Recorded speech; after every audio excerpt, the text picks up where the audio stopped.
வணக்கம். தந்தையின் பாட்காஸ்ட் செய்திகளை வாசிப்பது நான் கார்த்திகா பிரகாஷ். முதலில் தலைப்புச் செய்திகளை பார்க்கலாம். புவி வட்டப்பாதையிலிருந்து நிலவின் வட்டப்பாதையில் நுழைந்தது சந்திரயான் 3. இம்மாத இறுதிக்குள் சந்திரயான் 3 நிலவில் தர இறங்கும் என இஸ்ரோ விஞ்ஞானிகள் தகவல். மீண்டும் ஆட்சியை பிடிக்க பாஜக எதையும் செய்யும். திமுக மாவட்ட செயலாளர்கள் கூட்டத்தில் முதலமைச்சர் ஸ்டாலின் பேச்சு. தமிழகம் புதுச்சேரிக்கு 4 நாள் பயணமாக குடியரசுத் தலைவர் திரௌபதி முர்மு வருகை. இன்று நடைபெறும் சென்னை பல்கலைக்கழக பட்டமளிப்பு விழாவில் பங்கேற்பு. நாடு முழுவதும் 508 ரயில் நிலையங்களின் சீரமைப்பு பணி. இன்று அடிக்கல் நாட்டுகிறார் பிரதமர் நரேந்திர மோடி. ஆஸ்திரேலிய ஓபன் பேட்மிண்டன் தொடரின் இறுதிப் போட்டிக்கு இந்திய வீரர் பிரணாய் முன்னேற்றம். இறுதிப் போட்டியில் சீன வீரர் வேங்குடன் பலப்பரீட்சை. தமிழகத்தில் 2 நாட்களுக்கு 3 டிகிரி செல்சியஸ் வரை வெப்பநிலை அதிகரிக்கும். சென்னை வானிலை ஆய்வு மையம் தகவல். இனி விரிவான செய்திகள். புவி வட்டப்பாதையிலிருந்து நிலவை நோக்கி அனுப்பப்பட்ட சந்திரயான் 3 விண்கலம் நேற்று மாலை 7 மணியளவில் நிலவின் சுற்றுவட்ட பாதைக்குள் நுழைந்தது. இன்று இரவு 11 மணியளவில் விண்கலத்தின் சுற்றுவட்ட பாதையை குறைத்து நிர்ணயிக்கப்பட்ட நிலவு சுற்றுவட்ட பாதையில் சுற்றிவர நடவடிக்கை எடுக்கப்படும் என இஸ்ரோ தெரிவித்துள்ளது. வரும் 23ஆம் தேதி சந்திரயான் 3 விண்கலம் நிலவில் தரையிறக்க திட்டமிடப்பட்டுள்ளது. ஏற்கனவே சந்திரயான் 2 விண்கலம் தோல்வியடைந்து விழுந்த அதே இடத்தில் லேண்டரை தரையிறக்க மேம்படுத்தப்பட்ட வசதிகள் உள்ளதாக இஸ்ரோ விஞ்ஞானிகள் தெரிவித்துள்ளனர். தமிழகம் வந்த குடியரசுத் தலைவர் திரௌபதி முர்முவை ஆளுநர் ஆர்.என். ரவி மற்றும் முதலமைச்சர் ஸ்டாலின் ஆகியோர் நேரில் சென்று வரவேற்றனர். முதுமலை தெப்பக்காடு யானைகள் முகாமிற்கு சென்று மைசூர் திரும்பிய குடியரசுத் தலைவர் திரௌபதி முர்மு அங்கிருந்து சென்னை வந்தடைந்தார்.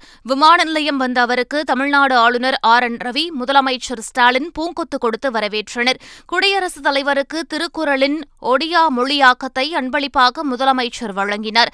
இந்நிலையில் இன்று சென்னை பல்கலைக்கழகத்தின் 165வது பட்டமளிப்பு விழாவில் குடியரசுத் தலைவர் பங்கேற்கிறார். முதுமலை தெப்பக்காடு யானைகள் முகாமை பார்வையிட்ட குடியரசுத் தலைவர் திரௌபதி முர்மு யானைகளுக்கு கரும்பு வழங்கியதுடன் பொம்மன் பள்ளி தம்பதியை சந்தித்து உரையாற்றினார். 3 நாள் பயணமாக தமிழகம் வந்த திரௌபதி முர்மு விமானப்படை விமானம் மூலம் மைசூர் வந்தடைந்தார். அங்கிருந்து ராணுவ ஹெலிகாப்டர் மூலம் மசனகுடி சென்றடைந்த குடியரசுத் தலைவரை அமைச்சர்கள் ராமச்சந்திரன் மற்றும் மதிவேந்தன் ஆகியோர் வரவேற்றனர். ஆட்சி அனைவருக்கும் பொதுவானது. அமைச்சர்கள், எம்எல்ஏக்களுக்கு மட்டுமே ஆட்சி சொந்தமல்ல என மாவட்ட செயலாளர்கள் கூட்டத்தில் முதலமைச்சர் ஸ்டாலின் தெரிவித்துள்ளார். திமுக மாவட்ட செயலாளர்கள் கூட்டத்தில் உரையாற்றிய முதலமைச்சர் ஸ்டாலின், ஒரு சில மாவட்டங்களில் நிர்வாகிகளுக்குள் ஒற்றுமை இல்லை என்ற தகவல் தொடர்ந்து வந்து கொண்டே உள்ளது என்றும் இது தொண்டர்களுக்கும் கழகத்திற்கும் நல்லதல்ல என்றார். கழகம் எல்லா தொண்டர்களுக்கும் பொதுவானது என்றும் நிர்வாகிகளுக்கு மட்டுமே கழகம் சொந்தமில்லை என கூறினார். ஹிந்தி மொழியை அனைவரும் ஏற்க வேண்டும் என்ற உள்துறை அமைச்சர் அமித்ஷாவின் பேச்சுக்கு முதலமைச்சர் ஸ்டாலின் கண்டனம் தெரிவித்துள்ளார். முதலமைச்சர் ஸ்டாலின் வெளியிட்டுள்ள டுவிட்டர் பதிவில், எதிர்ப்பின்றி அனைவரும் ஹிந்தியை ஏற்றுக்கொள்ள வேண்டும் என்ற உள்துறை அமைச்சர் அமித்ஷாவின் பேச்சு மற்ற மொழி பேசும் அனைத்து இன மக்களையும் ஹிந்திக்கு கொத்தடிமையாக்கும் எதேச்சதிகார முயற்சியாகும் என தெரிவித்துள்ளார். இதை கேட்டு நடக்க தமிழ்நாடு தலைப்பாட்டி பொம்மை மாநிலம் அல்ல என்றும் அவர் குறிப்பிட்டுள்ளார். திருவாரூரில் நீட் தேர்வில் வெற்றி பெற்ற அரசு பள்ளி மாணவ மாணவிகளுக்கு டாக்டர் கோட், ஸ்டெத்தஸ்கோப், 25,000 ரூபாய் நிதி உதவி, 4 கிராம் தங்க நாணயம் ஆகியவை வழங்கப்பட்டன. கலைஞர் கோட்டக கூட்டரங்கில் வளரிளம் மாணவர்களுக்கான மனநலம் மற்றும் வாழ்வியல் திறன் பயிற்சியின் தொடக்க விழா நடைபெற்றது. இதில் அப்போது கொரடாச்சேரி அரசு பெண்கள் மேல்நிலைப் பள்ளியில் படித்து தஞ்சை மருத்துவக் கல்லூரியில் மருத்துவம் படிக்கவுள்ள நீடாமங்கலத்தைச் சேர்ந்த தாரணி என்கிற மாணவிக்கு அமைச்சர் அன்பில் மகேஷ் கோட் அணிவித்து ஸ்டெத்தஸ்கோப்பை அவரது காதில் மாட்டினார். ஆதிச்சநல்லூர் அருங்காட்சியகம் அமைக்க மத்திய அமைச்சர் நிர்மலா சீதாராமன் அடிக்கல் நாட்டினார். தூத்துக்குடி மாவட்டம் ஆதிச்சநல்லூரிலிருந்து ஸ்ரீவைகுண்டம் செல்லும் சாலை ஓரம் 5 ஏக்கரில் அமைக்கப்பட்டுள்ள ஆன்சைட் மியூசியம் திறப்பு விழா மற்றும் உலகத்தரம் வாய்ந்த அருங்காட்சியகம் அமைப்பதற்கான அடிக்கல் நாட்டு விழா நடைபெற்றது. இந்நிகழ்ச்சியில் மத்திய அமைச்சர் நிர்மலா சீதாராமன் மற்றும் திமுக எம்பி கனிமொழி ஆகியோர் ஆன்சைட் மியூசியத்தை திறந்து வைத்தனர். 7.5 விழுக்காடு இடஒதுக்கீட்டின் கீழ் தனியார் மருத்துவக் கல்லூரிகளில் சேரும் மாணவர்களிடம் எந்தவொரு கட்டணமும் வசூலிக்கக்கூடாது என மருத்துவக் கல்வி இயக்குநர் எச்சரிக்கை விடுத்துள்ளார். மாணவர்களுக்கான அனைத்து செலவுகளையும் தமிழக அரசே ஏற்பதாகவும், கட்டணம் வசூலிப்பது குறித்து புகார்கள் வந்தால் சம்பந்தப்பட்ட கல்வி நிறுவனங்கள் மீது கடும் நடவடிக்கை எடுக்கப்படும் என்றும் குறிப்பிட்டுள்ளார். அதிமுக ஆட்சியில் ஆங்கில மருத்துவத்திற்கு இணையாக ஹிந்தி மருத்துவத்தையும் ஊக்குவிக்க பல்வேறு நடவடிக்கைகள் எடுக்கப்பட்டதாக முன்னாள் அமைச்சர் விஜயபாஸ்கர் குற்றம் சாட்டியுள்ளார். மேலும் தமிழகத்தில் சித்த மருத்துவ பல்கலைக்கழகம் அமைக்கப்படும் என்ற திமுக அரசின் அறிவிப்பு இன்னும் அறிவிப்பாகவே உள்ளது என்றும் கூறினார். பிரதமர் வேட்பாளரே இல்லாத கூட்டணிதான் பிரதமர் மோடியை எதிர்த்து நிற்பதாக தமிழக பாஜக தலைவர் அண்ணாமலை விமர்சித்துள்ளார். மதுரை மாவட்டம் செல்லூரில் நடைப்பயணத்தின்போது தொண்டர்கள் மத்தியில் பேசிய அவர் இதனை கூறினார். எதிர்கட்சியில் இருக்கக்கூடிய இந்த கூட்டணியில் இருக்கக்கூடிய நண்பர்களே, உங்களுடைய பிரதம மந்திரி வேட்பாளர் யார்? எங்களுடைய வேட்பாளர் ஐயா நரேந்திர மோடி அவர்கள் 9-10 ஆண்டுகளாக ஆட்சியில் மறுபடியும் 5 ஆண்டு உலகம் போற்றக்கூடிய உத்தமராக இருக்கக்கூடிய மோடி ஐயா மறுபடியும் பிரதமர் வேட்பாளர் எங்களுக்கு. உங்களுக்கு யார்? திங்கட்கிழமை அன்னைக்கு மம்தா பானர்ஜி பிரதமர், செவ்வாய்க்கிழமை அன்னைக்கு நிதிஷ்குமார் பிரதமர். ராகுல் காந்திக்கு எப்ப பிரதமர் கொடுப்பீங்கன்னா சனி ஞாயிறு அப்படின்னு. ஏங்கன்னா அன்னைக்கு தானே கவர்மெண்ட் லீவு அப்படின்னு. இதை போன்ற கூட்டணி கட்சிகள், இதை போன்ற நண்பர்கள், இவர்கள் எல்லாம் பிரதமர் வேட்பாளர் இல்லாதவர்கள் என்ற ஒரு கூட்டணியை உருவாக்கி கொண்டு பாரத பிரதமர் நரேந்திர மோடி அவர்கள் எதிர்ப்பதாக வந்து களத்தில் நின்று கொண்டிருக்கின்றார்கள். சகோதர சகோதரிகளை, இது எப்படின்னா 2004 14 வரை இந்தியா எப்படி இருந்ததோ அப்படி இருக்க வேண்டும் என்பது இவருடைய ஆசை. அமைச்சர் செந்தில் பாலாஜி தொடர்புடைய இடங்களில் நடைபெற்ற சோதனையில் பறிமுதல் செய்யப்பட்ட பொருட்கள் குறித்த தகவலை அமலாக்கத்துறை வெளியிட்டுள்ளது.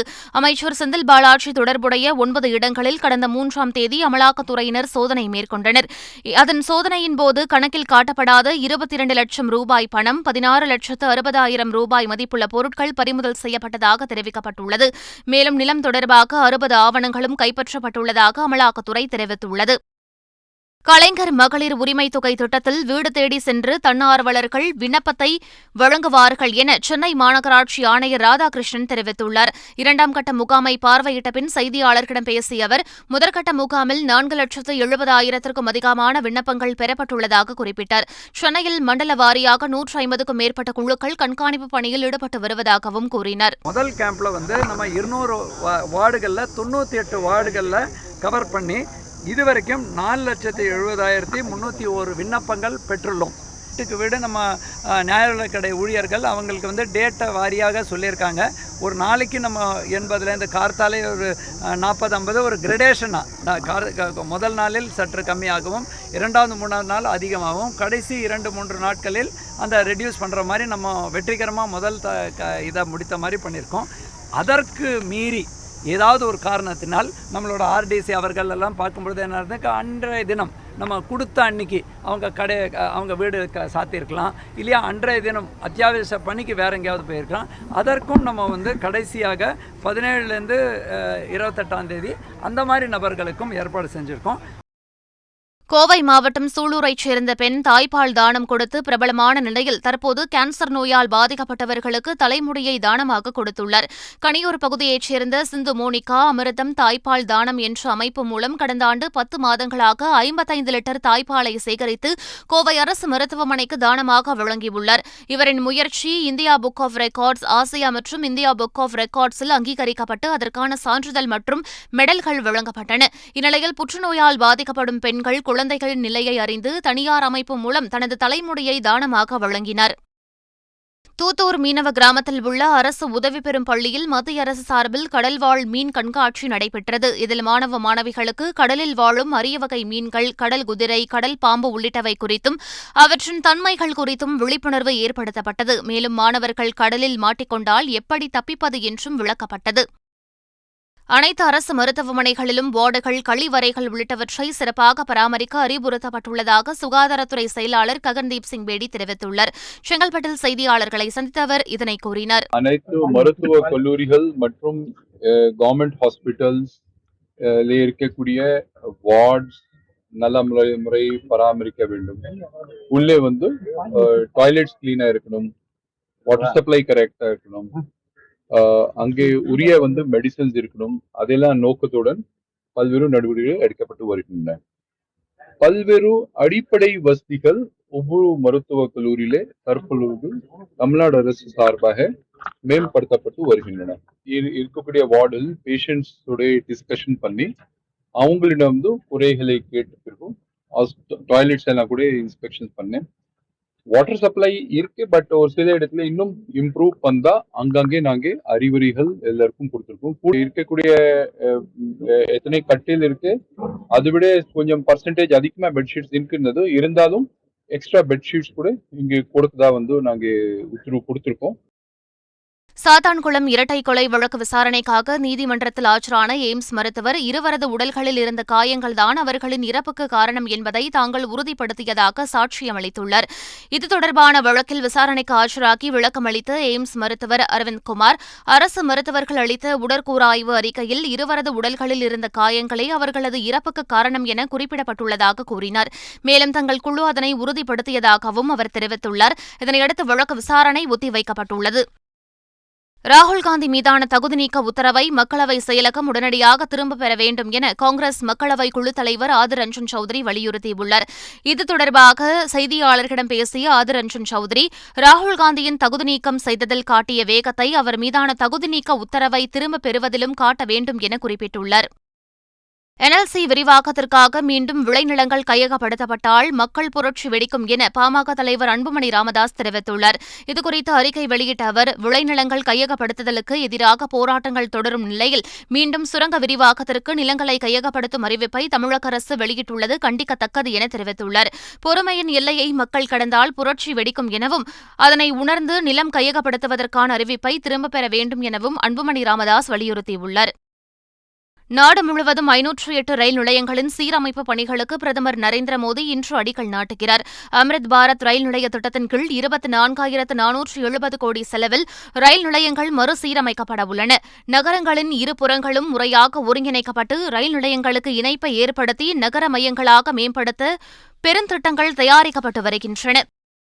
கர்நாடக மாநிலம் கல்புர்கியில் 200 யூனிட் வரை இலவச மின்சாரம் வழங்கும் கிரகஜோதி திட்டத்தை அம்மாநில முதலமைச்சர் சித்தராமையா தொடங்கி வைத்தார். விழாவில் காங்கிரஸ் கட்சியின் தேசிய தலைவர் மல்லிகார்ஜுன கார்கே, துணை முதலமைச்சர் டி.கே. சிவக்குமார், மின்சாரத்துறை அமைச்சர் கே.ஜே. ஜார்ஜ் உள்ளிட்ட முக்கிய தலைவர்கள் பங்கேற்றனர்.